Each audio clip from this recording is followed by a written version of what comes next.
Sir guarantee ಪರಿಷ್ಕರಣೆ ಬಗ್ಗೆ ಸಭೆಯಲ್ಲಿ ಪ್ರಸ್ತಾಪ ಮಾಡಿದ್ರೆ ಮೊದಲು ತಾವು ಹೇಳಿದ್ರಿ ಈ ಬಾರಿ ಅದನ್ನ ಇಲ್ಲ ಪರೀಕ್ಷಣೆ ಮಾಡ್ತಾ ಇಲ್ಲ.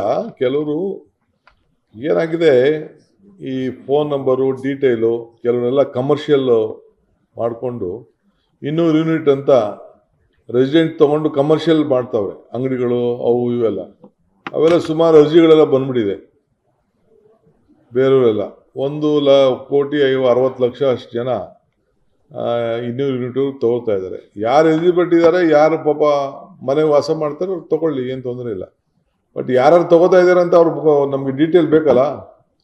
ಯಾಕೆಂದರೆ ಒಬ್ಬೊಬ್ಬರ ಹೆಸರಲ್ಲಿ 5-6 ಮೀಟ್ರ್ಗಳಿದೆ, 5-6-7-8 ಮೀಟ್ರ್ಗಳಿದೆ.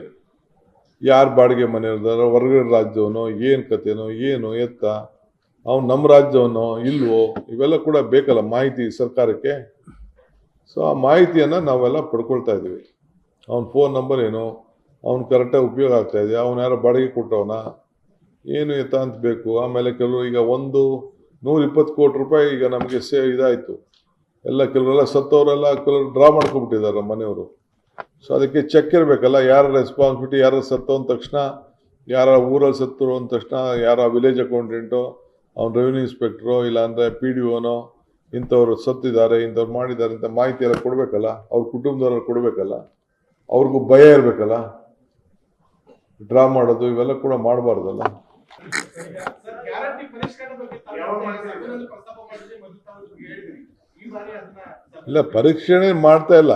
ಕೆಲವರು ಏನಾಗಿದೆ ಈ ಫೋನ್ ನಂಬರು ಡೀಟೇಲು ಕೆಲವರೆಲ್ಲ ಕಮರ್ಷಿಯಲ್ ಮಾಡಿಕೊಂಡು 200 ಯೂನಿಟ್ ಅಂತ ರೆಸಿಡೆಂಟ್ ತೊಗೊಂಡು ಕಮರ್ಷಿಯಲ್ ಮಾಡ್ತಾವೆ ಅಂಗಡಿಗಳು ಅವು ಇವೆಲ್ಲ.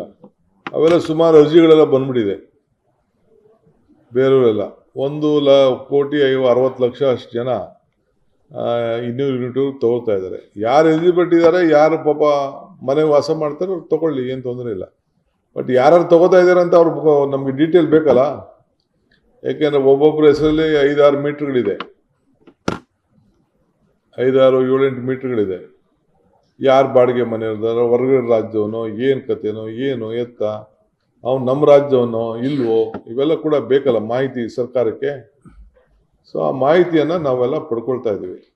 ಅವ್ನ ಫೋನ್ ನಂಬರ್ ಏನು, ಅವ್ನು ಕರೆಕ್ಟಾಗಿ ಉಪಯೋಗ ಆಗ್ತಾ ಇದೆಯಾ, ಅವ್ನು ಯಾರೋ ಬಾಡಿಗೆ ಕೊಟ್ಟವನ, ಏನು ಎತ್ತ ಅಂತ ಬೇಕು. ಆಮೇಲೆ ಕೆಲವರು ಈಗ 120 ಕೋಟಿ ರೂಪಾಯಿ ಈಗ ನಮಗೆ ಇದಾಯಿತು ಎಲ್ಲ. ಕೆಲವರೆಲ್ಲ ಸತ್ತವರೆಲ್ಲ ಕೆಲವರು ಡ್ರಾ ಮಾಡ್ಕೊಬಿಟ್ಟಿದ್ದಾರೆ ಮನೆಯವರು.